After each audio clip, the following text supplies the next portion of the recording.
రామ్జీని రెండో పెళ్లి చేసుకోనివ్వండి. పెళ్లి కూతురెవరో తెలుసా? మనం నిర్ణయించిన అమ్మాయే.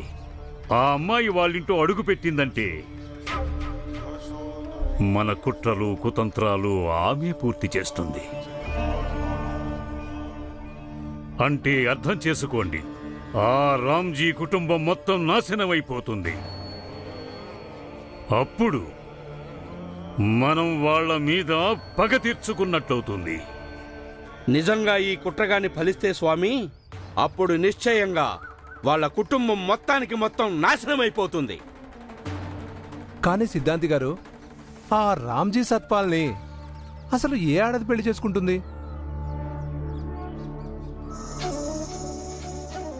వెతికితే అదే దొరుకుతుంది. అమ్ముడు పోయేవాళ్ళుంటారుగా, దానికి సరైన వెల కట్టండి. అప్పుడు మనకు నచ్చిన రీతిలో ఆ రామ్జీకి రెండో భార్య, భీమ్రావుకి సవతి తల్లి దొరుకుతుంది ఎక్కడో ఒక చోట.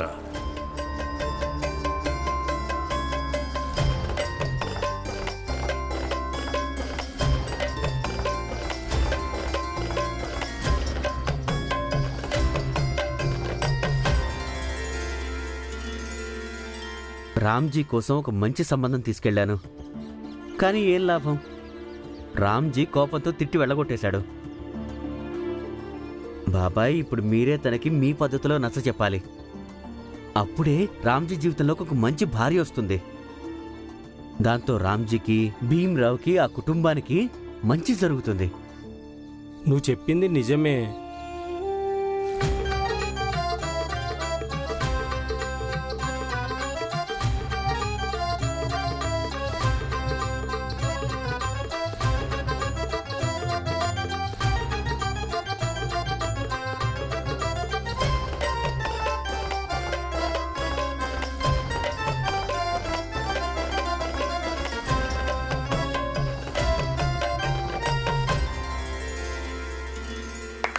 ఆహా, అద్భుతమైన నాట్యం, చాలా బాగుంది.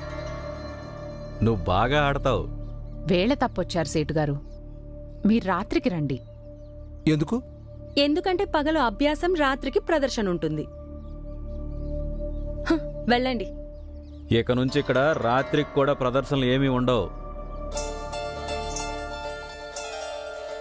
ఎందుకంటే ఈ రోజు నుంచి ఇక్కడ ఈమె కార్యక్రమాలన్నీ రద్దు. ఎందుకు? ఎవడి బాబుగాడికి దమ్ముంది నన్ను ఆపటానికి? సేట్ గారు, మర్చిపోవద్దు, నా దగ్గరకు వచ్చిన తర్వాత స్వామీజీ అయినా కూడా నా పాదదాసుడు అయిపోతాడు. దీనిలోని ఈ పొగరంటే నాకు ఇష్టం. ఒప్పందం కుదుర్చుకోవడానికి వచ్చానత్త.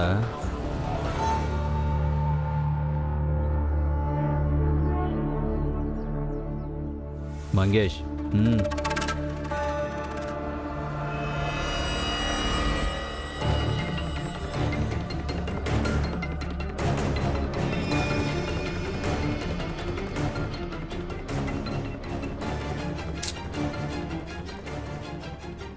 అత్త, ఇది తీసుకో, పుచ్చుకో. ఆ డబ్బు తీసుకో అత్త. చెంప రోజు ఎంత సంపాదిస్తుందో అంతకంటే ఎక్కువే మేమిస్తాం. బదులుగా ఈమె మాకు ఒక పని చేసి పెట్టాలంతే. ఏం పని చేయాలి నేను? అదేంటంటే,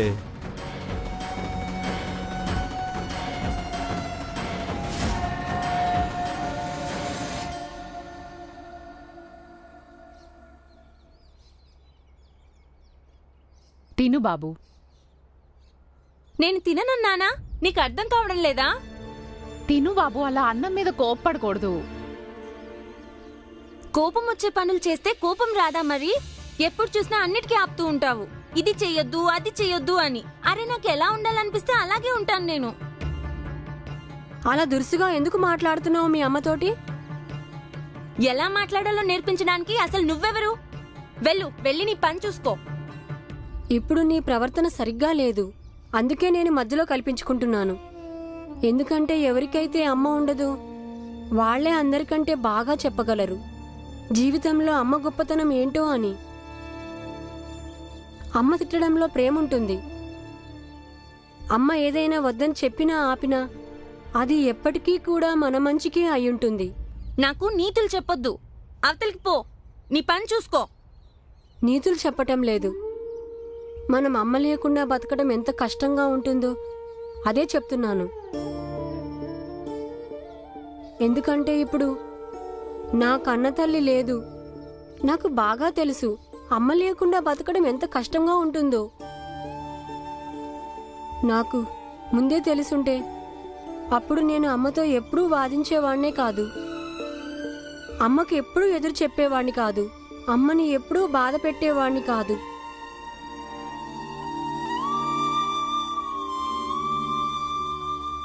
భీమ్ భీమ్ భీమ్ స్కూల్లో మళ్ళీ పెళ్లి జరుగుతుంది. అందుకే మనకు సెలవు ఇచ్చారు. పద, ఇంటికి వెళ్దాం. పదన్నయ్యా. ఒకవేళ నీకు కోపం వస్తే అప్పుడు ఇలా ఆలోచించు. అమ్మ లేకపోతే నువ్వెలా ఉంటావో అప్పుడు నీ కోపమంతా పోతుంది.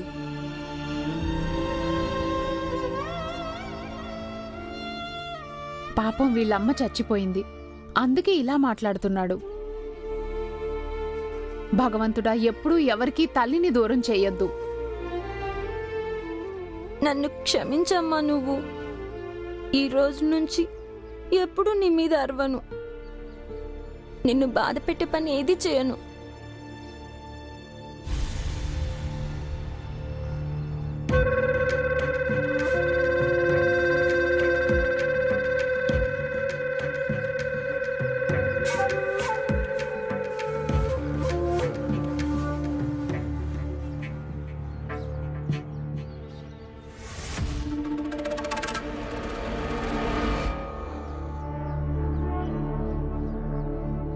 రామ్జీ ఇక్కడే పని చేస్తాడు. ఇక్కడి నుంచే నువ్వు నీ పని మొదలుపెట్టు. మీరు డబ్బు గురించి గుర్తుపెట్టుకోండి సేట్ గారు. చంపా, నువ్వు డబ్బుల గురించి భయపడకు. అది నీకు ఎలాగైనా అందుతుంది. నువ్వు పని మీద దృష్టి పెట్టు.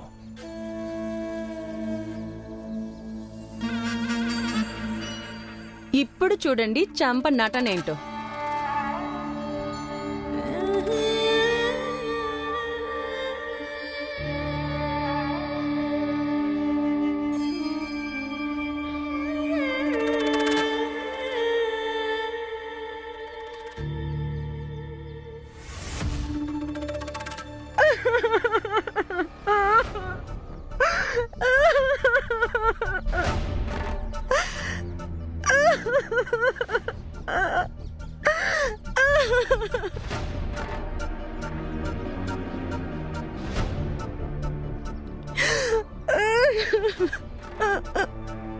ఎవరు నువ్వు? ఎందుకు అలా ఏడుస్తున్నావు? నాకేదైనా పని ఇవ్వండి. నాకు ఈ లోకంలో ఎవరూ లేరు. ఎవరూ లేరంటే? నా తల్లిదండ్రులు చిన్నప్పుడే చనిపోయారు. మా పిన్ని బాబాయ్ దగ్గరే ఉండేదాన్ని. వాళ్ళు నన్ను అమ్మేయాలని చూశారు. అందుకే అక్కడి నుంచి పారిపోయి వచ్చాను. నాకిప్పుడు నిలువ నీడ కూడా లేదు. ఎక్కడెక్కడో తిరుగుతున్నాను పని కోసం. 2 పూటల తిండి పెట్టే పని ఉంటే చాలు. కానీ ఇక్కడైతే ఏం పనులు లేవు. అయినా నువ్వేం పనులు చేయగలుగుతావు? ఏదైనా ఊడవటం, కడగటం, ఏదైనా. నాకు పనిచ్చి పుణ్యం కట్టుకోండి.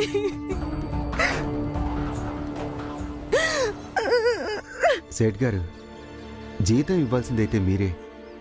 అందుకే నేనేమీ చెప్పలేకపోతున్నాను.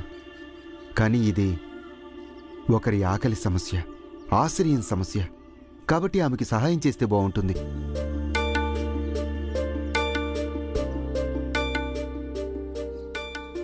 సరే రామ్జీ, ఈ రోజు నుంచి నీ పని ఈ అమ్మాయి చేస్తుంది.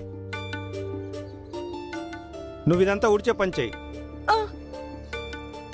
ధన్యవాదాలు సేట్ గారు. మీరు నాకు దేవుడితో సమానం.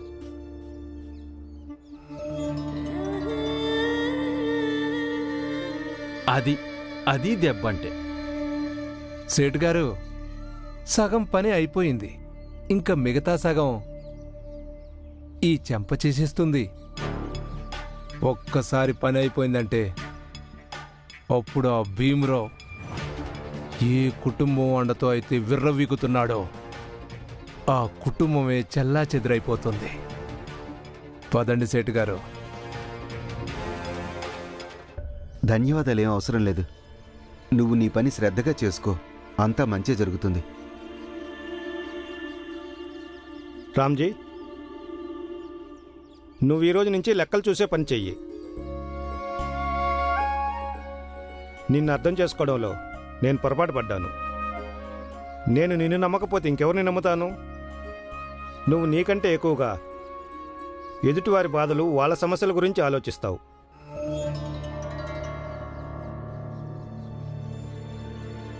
ధన్యవాదాలు సేట్ గారు. సరే పదండి.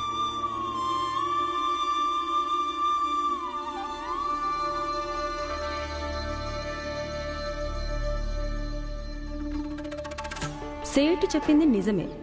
నువ్వు నీకంటే ఎక్కువ ఇతరుల బాధల గురించి, సమస్యల గురించి ఆలోచిస్తావు. నేను కూడా నా పని చాలా శ్రద్ధగా చేస్తాను, ఎందుకంటే బదులుగా డబ్బిస్తారు కదా. ఇప్పుడు నువ్వు నా గురించి ఆలోచించు, నేను నీ గురించి ఆలోచిస్తాను.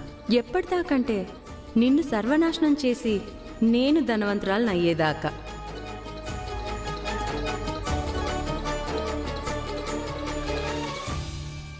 స్వామి చెంప రంగంలోకి దిగింది. నాకేమనిపిస్తుందంటే ఆమె రామ్జీని కూడా ముగ్గులోకి దింపుతుందని. కాని స్వామి, ఆ పిల్లల సంగతేంటి? ఒకవేళ ఇలా జరిగితేనో చెంప రామ్జీని వశం చేసుకున్నాక తీరా అక్కడ ఆ పిల్లలు చెంపని తల్లిగా అంగీకరించడానికి ఒప్పుకోకపోతే వాళ్ళు ఎప్పుడు చూసినా వాళ్ళ అమ్మనే గుర్తు చేసుకుంటూ ఉంటారు. ఆ పిల్లల మనసులో నుంచి వాళ్ళమ్మ జ్ఞాపకాల్ని బయటికి తీసేయండి. స్వామీజీ, గ్రామస్తులమంతా ఆ మంత్రగాడితో కలిసి వాళ్ళ అమ్మ జ్ఞాపకాల్ని దూరం చేయాలనుకున్నాం, కానీ చేయలేకపోయాం. అయితే సమస్యలు సృష్టించండి. స్వామి, నాకేం అర్థం అవ్వలేదు. దెయ్యాన్ని సృష్టించండి. భీమాబాయి అనే దెయ్యాన్ని. ఆ దెయ్యం ద్వారా జనాల్ని మీరు ఇబ్బంది పెట్టండి. ఎంత ఇబ్బంది పెట్టాలంటే జనాలు తమని దెయ్యం నుండి కాపాడమని నా దగ్గరకు రావాలి. తరువాత మేమేం చేయాలో అది చేస్తాం.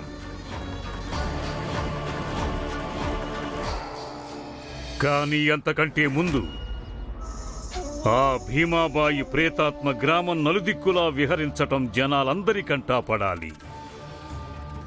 చివరికి రామ్జీ కుటుంబ సభ్యులకు కూడా అనిపించాలి ఆ భీమాబాయి ఆత్మకి శాంతి లభించాలని.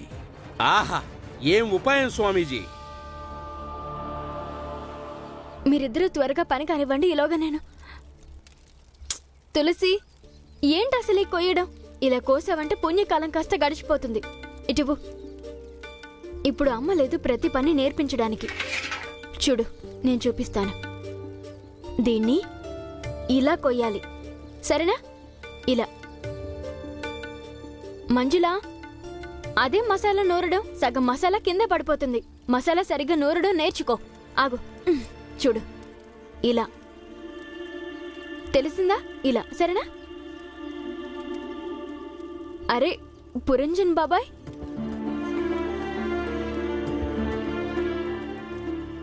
రా బాబాయ్. అలా దిగులుగా ఉన్నావేంటి బాబాయ్? ఏం జరిగింది? గంగా, అది మీ అత్తగారికి ఆరోగ్యం ఏం బాలేదంట. మీ మామయ్య గారు కబురు పెట్టాడమ్మా. వీళ్ళనింత తొందరగా నిన్ను అక్కడికి పంపించమంటున్నారు. కానీ నేను వీళ్ళని వదిలి ఎలా వెళ్ళగలను బాబాయ్? నేను అర్థం చేసుకుంటాను, కానీ గంగాబాయ్, ఇక్కడ మేమన్నీ చూసుకుంటాంలే. అక్కడ నీ పిల్లలు బెంగ పెట్టుకుంటారు. పైగా మీ అత్తమామల్ని నువ్వు తప్ప చూసుకోవడానికి ఇంకెవరూ లేరు. కానీ అత్త, వీళ్ళని ఈ పరిస్థితుల్లో ఇంకా నేను ఈ సమయంలో వదిలి ఎలా వెళ్ళగలనత్తా? గంగా, నీ అవసరం ఇక్కడ కన్నా నీ అత్తారింట్లో ఉంది. అవునక్క, నేను సరిగ్గా మసాలా నూరటం నేర్చుకుంటాను.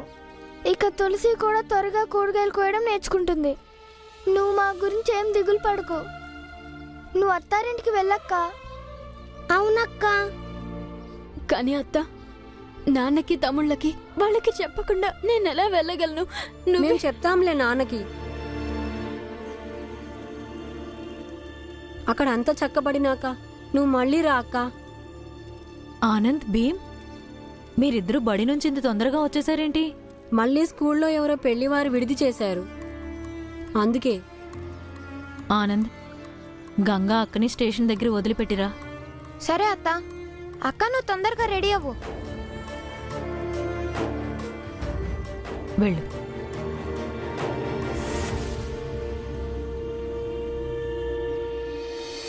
ఇప్పుడు ఎలా చెప్పామో అలాగే చెయ్యాలి. ఎవ్వరికీ దొరకకూడదు, జాగ్రత్త. ఇప్పుడు మొత్తం ఊరందరినీ భయపెట్టండి. వాళ్ళందరికీ బాగా హాని చెయ్యండి. ఎంత హాని చేస్తారంటే వాళ్ళకి పిచ్చెక్కిపోవాలి. అలాగే సేటు గారు. సరే, వెళ్ళండి ఇక్కడి నుంచి. అలాగే.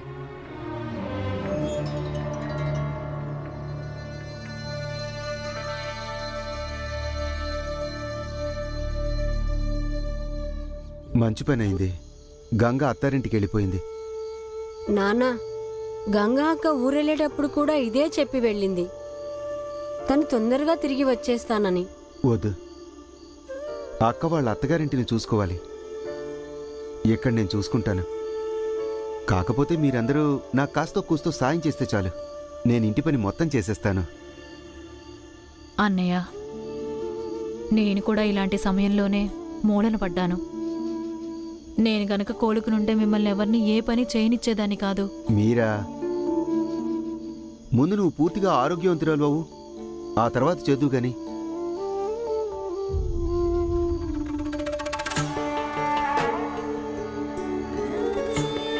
అంటే ఈ ముసల్దాన్ని ఎప్పటికీ కోలుకోనివ్వకూడదు. ఒకవేళ కోలుకున్నా గాని మళ్ళీ కాలు విరగ్గొడితే సరే.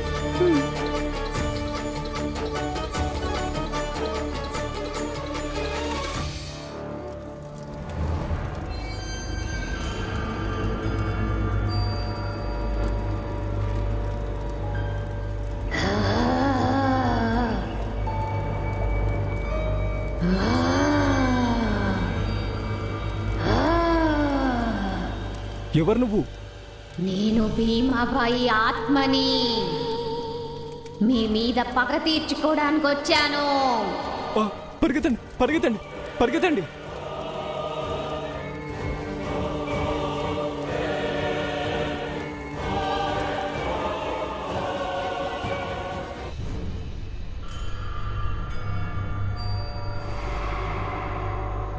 వీళ్ళప్పుడే మాట వింటారు.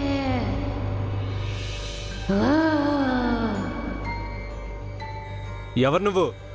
నేను భీమాబాయి ఆత్మని. నా చావుకి ప్రతీకారం తీర్చుకోవడానికి వచ్చాను. దెయ్యం, దెయ్యం, దెయ్యం! పారిపోండి, పదండి.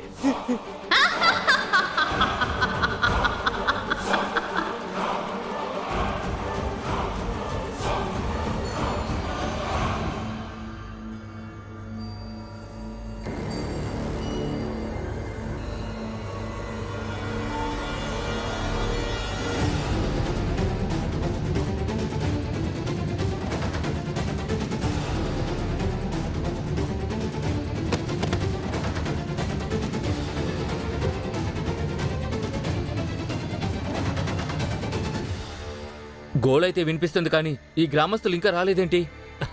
వస్తారులే. అరే ఇట్రండి, ఇట్రండి. ఆగండి, ఆగండి. అందరూ కూడా భీమాబాయి దయ్యాన్ని చూసారా ఏంటి? ఈ భీమాబాయి ఆత్మ నుంచి మనల్ని స్వామీజీయే కాపాడగలరు. స్వామీజీ, స్వామీజీ, కాపాడండి, కాపాడండి. స్వామీజీ మమ్మల్ని కాపాడండి, కాపాడండి మమ్మల్ని.